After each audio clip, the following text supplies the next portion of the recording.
You opened your Notes app 6 months ago, typed out everything you wanted to change.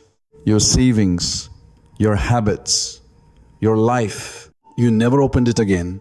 It's still there, sitting in your phone, waiting. And it's not just the goals you've abandoned, it's the money.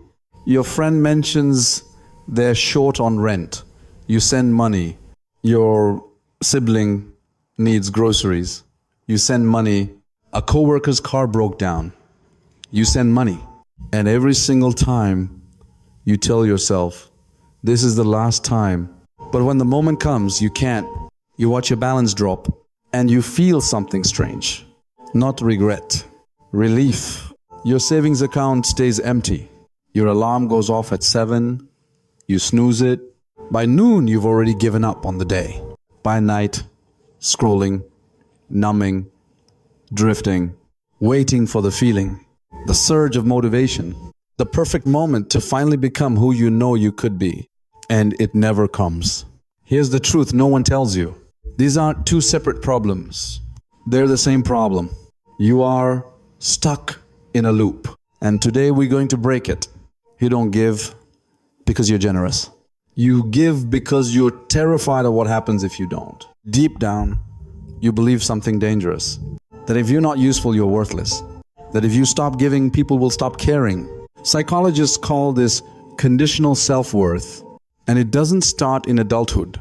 It starts in a childhood where being needed felt the same as being safe. Where love was earned, not given. Where you learned that your presence wasn't enough, but your usefulness was. So now, every time someone asks, you see an opportunity not to be kind, but to be necessary, to prove you belong. But here's the cruelest part. That proof never lasts. The moment the transaction is over, the fear comes back, and you have to give again. And when you can't give, the guilt floods in. What if they really need it? What if saying no makes me a bad person? So you give, not from your heart, from your guilt. Real generosity feels like a choice. What you're doing feels like survival. And the people you're afraid of, disappointing, they'll figure it out, they'll ask someone else. But you'll spend weeks replaying the conversation because you've tied your entire identity to being the giver. And breaking that image feels like losing yourself. So you stay broke and you call yourself a good person. But you're not being generous. You're being afraid. The same fear that keeps you giving your money away is keeping you stuck in your own life. You know what you should do? Wake up earlier. Put down the phone. Work on the thing you keep putting off. But knowing doesn't change anything. Because knowledge without action is just noise. And you've been collecting noise for years. You've been waiting for motivation, for the spark, the clarity, the perfect moment. But here's what no one will tell you. That moment doesn't exist. Motivation is not the fuel, is the reward, is the feeling you get after you start, not before. The people who seem to have it all together aren't more motivated than you. They just stop waiting for permission to begin. But there's something deeper than motivation keeping you stuck. It's the same thing keeping you broke. It's your identity. Every time you hit snooze, you vote for someone who delays.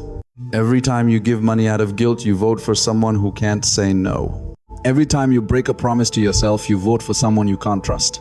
And over time, those votes don't just add up.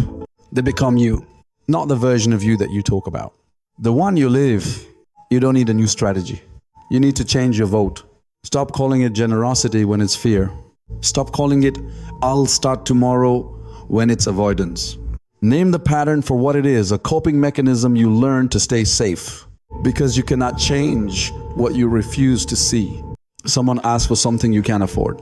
Say, I can't, right now. 4 words.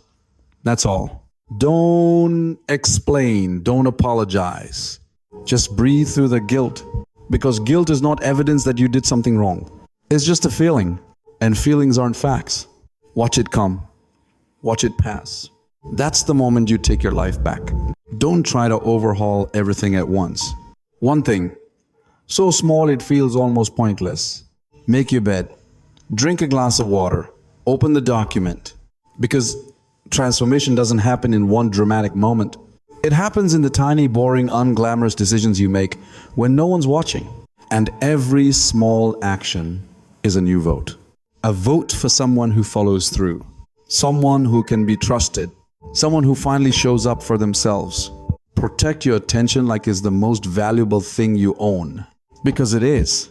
Every notification, every algorithm, every guilt-driven request is harvesting your focus, your time, your potential, and giving you nothing back but the slow erosion of who you could become.